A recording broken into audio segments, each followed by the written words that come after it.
It's now my pleasure to give the floor to our host today, Director General for Research and Innovation in the European Commission, Robert Jan Smit, and he's going to do an equally impossible task of trying to wrap up day one. So, Robert Jan, a very warm welcome. Floor is yours.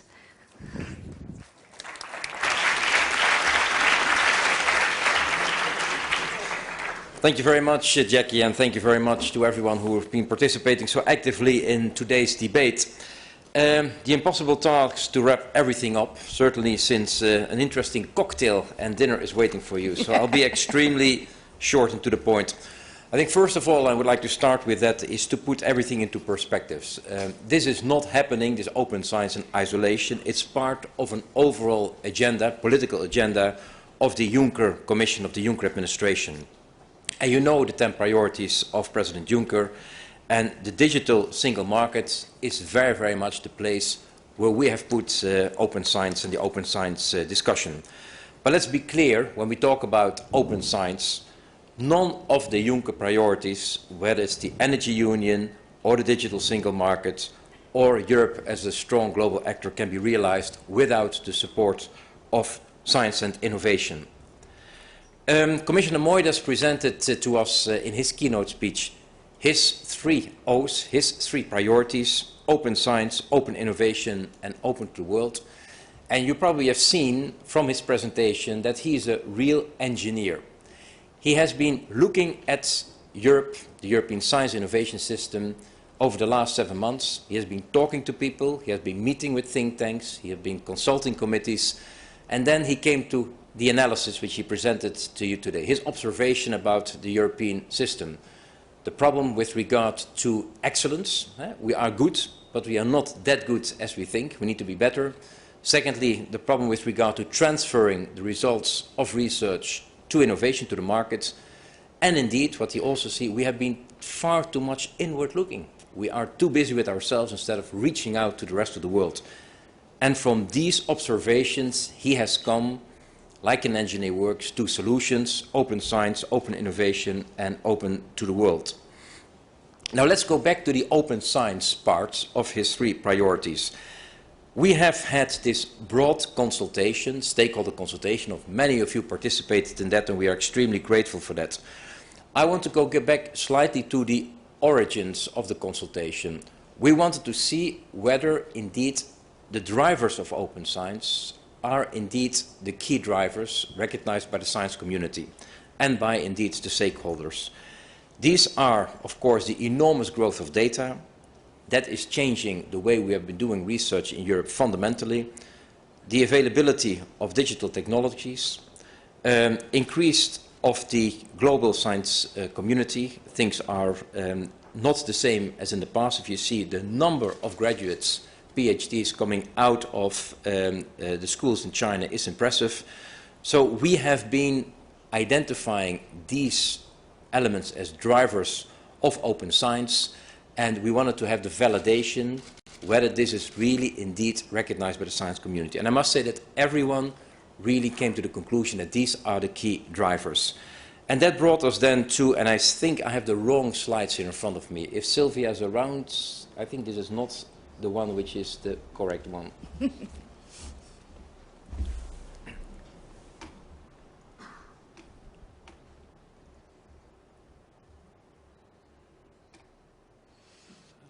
the word allowing still. It's the only one that's there. That's the one, yeah. Which one do you start? The one back. Yeah, okay, perfect. All right. Thank you very much. Sorry for that one. So the open science discussion was not only taking place among stakeholders, amongst the science community, but we also had a discussion amongst the ministers for science innovation of the European Union. And that was quite a fascinating debate. Ministers talking about the stakeholder consultation on open science, the results, giving also their personal views on how they see open science and the open science agenda. And it became very, very clear that the minister said this is something big which is going on. This will lead to a fundamental change in which we do science in Europe, and not only in Europe, in the world. And we need to indeed encourage the process, we need to facilitate the process, because this is going to stay, this is not going to be away. And we can't indeed miss the boat on that. Several ministers said Europe is leading on open science. Europe has set the agenda, and let's continue setting the agenda. Show leadership from the side of Europe. The ministers have concluded at this meeting in May that they wanted to see a European agenda for open science developed. Not a top-down agenda, I'll come back to the second, an agenda established by stakeholders. And I'll mention in a couple of minutes how we want to go about. Such an agenda should, in our opinion, cover the following items, and it was already discussed today in the parallel sessions. First of all, we need to remove barriers and creating incentives for open science. And that means data, this means interoperability of data, this means curation of data, this means text and data mining. Let's be clear, text and data mining for research purposes, for commercial and non-commercial purposes. We need alternative metrics. We need to have clear standards for research integrity. And of course, here very much is the question, what will we do on the Horizon 2020? We have a huge fund available, 80 billion, and are we going to show leadership on these topics? By, for instance, when they talk about research integrity, we have been quite obsessed in the past, and you know that because many of you are beneficiaries about how you use our money, for what cost categories, but we have never signed a contract with you on research integrity. Perhaps the time has come to do that as well. With regard to data management plan, if you get a grant from Horizon 2020, we don't force you to have a data management plan. You can put that forward at your own initiative. But since the curation of data, since the storage of data is so important, perhaps the time has come that we should say each single grant which we give should be partly used by the consortia, by the participants, to have a data management plan. And we can perhaps go a step further. We can perhaps impose certain rules with regards to how the data are going to be stored. The Fairport principles, I think some of you are familiar with that. That brings us to the Research Data Alliance. So in other words, are we, from the side of Brussels, managing Horizon 2020 with this enormous amount of money, going to show leadership on these concrete topics? And I think we should, and certainly Commissioner Moedas is convinced that we should show leadership on these important matters, and we soon will come with plans on that. When we talk about removing barriers, there's one thing which was not discussed, and I hope it comes up tomorrow, and that is, of course, the whole interdisciplinary research, multidisciplinary research. We have not discussed that, but that is for me one of the biggest barriers to open science, that we still do not have these prestigious multidisciplinary research journals, that we still do not have inside universities the tenure committees, very appreciating people who do multidisciplinary research, so that we still are locked into a reward system which do not allow us to do the things we want to see, which is interdisciplinary and multidisciplinary research. That is something which is for me one of the biggest stumbling blocks and barriers when we talk about open science, which we need to remove. If I go to the second main building block on the European agenda for open science, it is of course working on the infrastructures. And then very quickly we think about the science cloud. Well, let me be clear, the science cloud is not a Brussels-invented big container which we are going to build. It's a kind of a service to the science community. Its the idea is to federate existing repositories, to bring partners together, but with one key goal, provide services to the science community. So from that point of view, it should not be considered, and some of you had the impression, as something which we will impose top-down, and it is a big new infrastructure. That is certainly not our objective. Last but not least, embedding open science in society. There we need, when we are going to establish a European agenda for open science, to make it clear what is in it for the citizen, what is in it for society. We can do that by bringing scientists closer to the citizen and citizens closer to science. We talked about citizen science already. We heard some beautiful examples of that today. That will be essential if we're going to get a buy-in from society that we really can show what this all brings to the citizen and how this is indeed to improving his or her life. If I come to the methodology, if we are going to develop this European open science agenda, which the Ministers of Science has called for, it is for us essential that we do it in a bottom-up way, by indeed talking to the stakeholders, listening to the stakeholders, and then only put forward ideas. And in that context, some of the persons speaking in the panel made a very, I think, strong and concrete statement.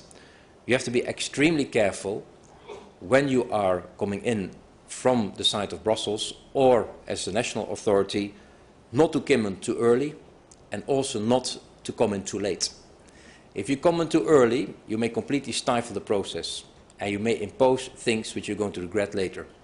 If you come in too late, you may have let the chaos exist and not have created some kind of an order. And then I talk mainly about, indeed, interoperability of data. And that will be for us, I think, certainly from Brussels, a very big question. At what time can we come in and doing what at the right moment? So again, the agenda, the European Open Science Agenda, will be based on full consultation with the field. And this is more or less the timetable which we have in mind. We will launch now, in the next weeks, the discussion on the open science agenda at European level, and we really encourage everyone to participate in that debate. Also paying attention perhaps to topics we have not discussed here today, and I mentioned already the whole reward system in universities. That is something which I think needs to be discussed. We will already jump on the bandwagon of some of the legislative proposals which the Commission will put forward, notably the one on copyright. You know, there's a copyright proposal coming forward, going to be presented by Commissioner Oettinger, and certainly on text and data mining, we would like to see things settled there, so we'll pick that up. Then on the 4th and 5th of April 2016, the Dutch presidency will organize in Amsterdam a big event on this agenda, on where we stand, and then hopefully in May, that can lead then to a formal adoption by the European Open Science Agenda by the Ministers of Science and Innovation. So this is in a nutshell what I want to present to you. I'm very grateful for the in-depth discussion, for the many creative ideas that you put forward.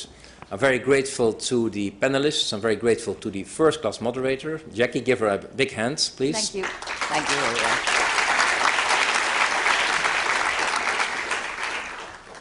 And I would like now to invite you for the drinks. Thank you very much. Thank you very much indeed, Robert Jan.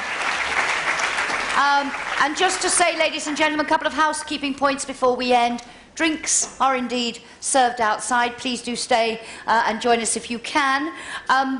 Tomorrow morning, we start at 9 o'clock sharp. We have a keynote speech by the European Commission Vice President for Jobs, Growth, Investment and Competitiveness, Jyrki Katainen. Please do come early. It takes a while to get through security and into the building. We really do want to start at 9 o'clock sharp, so I'd very much appreciate if you could leave yourself a bit of margin for manoeuvre to get here. Then we will have more panel discussions, parallel sessions and presentations as we broaden out from open science to those other elements of the agenda, the open innovation, the open to the world, and discuss the challenges and way ahead. So thank you very much to all of you for today. Enjoy the drink, and I will see you bright and early tomorrow morning. Thank you.